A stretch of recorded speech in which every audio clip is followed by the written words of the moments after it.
जल भर के जैसे ही चलने को अश्विनी महाराज वहां से निकल रहे थे, संजोग से उनको प्यास लग गई।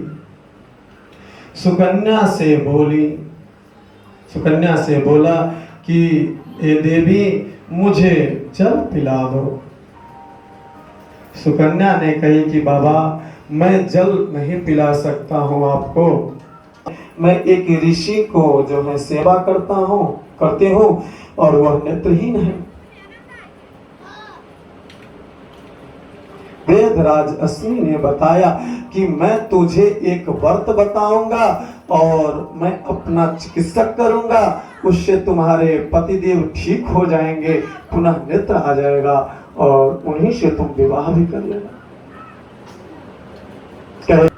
जाकर के वैद्यराज अश्विनी ने जो है पुनः सुकन्या जल भरती है। जल भरने के बाद सुकन्या और वैद्यराज अश्विनी दोनों आते हैं। इधर भगवान की कृपा से कार्तिक का महीना आ गया, शुक्ल पक्ष।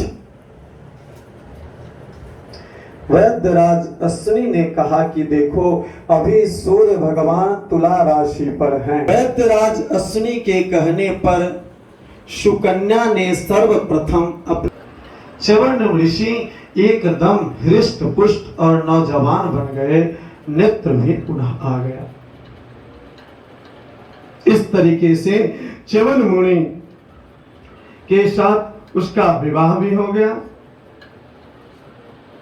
इन्हीं सरयाती के वंश में आगे चल करके महाराज रेवत हुए, इनके 100 पुत्र हुए रेवत के। इन्हीं रेवत के पुत्री रेवती से भगवान बलराम का विवाह होगा। आगे चल करके आप लोग श्रवण करें। सुखदेव जी कहते हैं परीक्षित, मनु महाराज के दूसरे बेटे का नाम था नभग, नभग से हुआ नाभाग, नाभाग का बेटा हुआ परम भागवत अम्बरीश। अम्बरीश जी महाराज थे कि महाराज क्या कहना, स्वयं ठाकुर जी के लिए स्वयं गेहूं बोते थे, स्वयं उखल मुसल में कूटना, स्वयं चक्की चला करके पीसना, स्वयं आटे को रोटी बनाना और तब जाकर के भगवान को भोग लगा। ऐसा भागवत में लिखा है, ऐसे ही सेवा करते थे। और अम्बरीश जी को क्या राजा थे, उनको क्या कोई कमी थी? किसी भी तीर्थों में चले जाइए, बड़े बड़े अधिकारी जो हैं अपने दुपट्टा लेकर के पीतांबर से हवा कर रहे हैं, अरे प्रभु यह क्या कर रहे हो आप? तो भगवान ठाकुर जी ने कहा कि अम्बरीश तुम इतना सेवा करते हो भगवान, और मैं थोड़ा सा हवा भी नहीं कर सकूं तेरे लिए?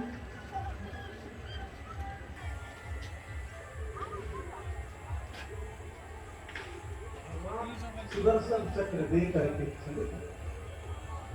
अब उसका सुदर्शन चक्र जब भगवान दे करके चले गए, एक बार की बात ने पूछा कि आप स्वर्ग से यहाँ किस? अम्बरीश ने पूछ डाला कि आपका पुण्य छिन्न होने का कारण क्या, जिसका कारण मेरा पुण्य जो है छिन्न हो गया। इसलिए आप लोग जानते होंगे कि बैगन अशुद्ध होता है, कार्तिक में नहीं खाया जाता, इसीलिए नहीं खाया। जाओगे कैसे? महाराज कल एकादशी थी ना, कल जो व्रत किया होगा उसका जो पुण्य होगा वह मुझे कोई दे देगा तो मैं चली जाऊंगी। सैनिकों ने पूरे महल में ढिढोरा पिटवा दिए कि कोई कल व्रत किया था क्या? इससे पहले उनके राज्य में कोई एकादशी नहीं करता। तो पता चला कि एक स्त्री और पुरुष झंझट के कारण, गृह कलश के कारण राजा ने उसको बुलाया और बुला करके कहा कि आज कल जो तुम दोनों व्रत किए रहो उसका संकल्प कर करके इस अप्सरा को दे, परी को दे। सब दिन करने लगे, मतलब 2600 एकादशी करने लगे। आप कहिएगा 12 महीना में 12 दूना 24, 26 कैसे? अरे जो पुरुषोत्तम मास होता है, जिसको मलमास आप लोग बोलते हैं, उसमें भी तो 2 एकादशी होती है। इसलिए राजा अम्बरीश सभी एकादशी करते हैं। एक दिन की बात, कोई भी जल नहीं पी, उस सोचते हुए कि जल भगवान की कृपा से क्या पीना है, जला ही रह जाओ।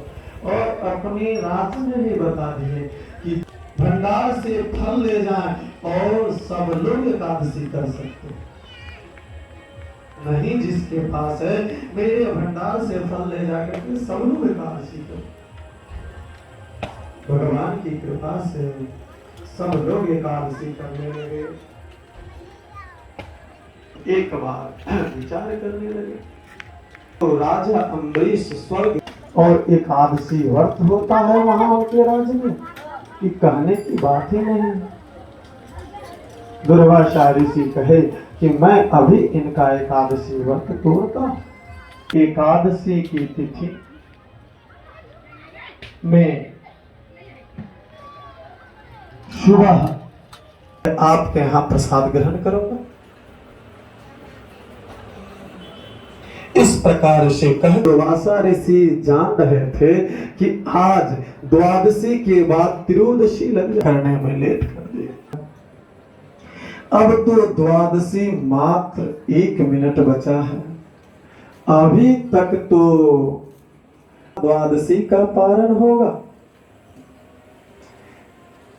पुरोहित ने बताया कि सुनारण कर लीजिए तो आपका व्रत भी खुल जाएगा और ब्राह्मण का निमंत्रण भी रह जाएगा। अमृत लेकर के बैठे ही थे, त्रयोदशी जैसे लगे कि दुर्वासा ऋषि आए और आकर के बोले। दुर्वासा ऋषि क्रोध में आ गया, अरे मूर्ख, मुझे ब्राह्मण को निमंत्रण देने के बाद तूने पहले ही भोजन कर बैठा।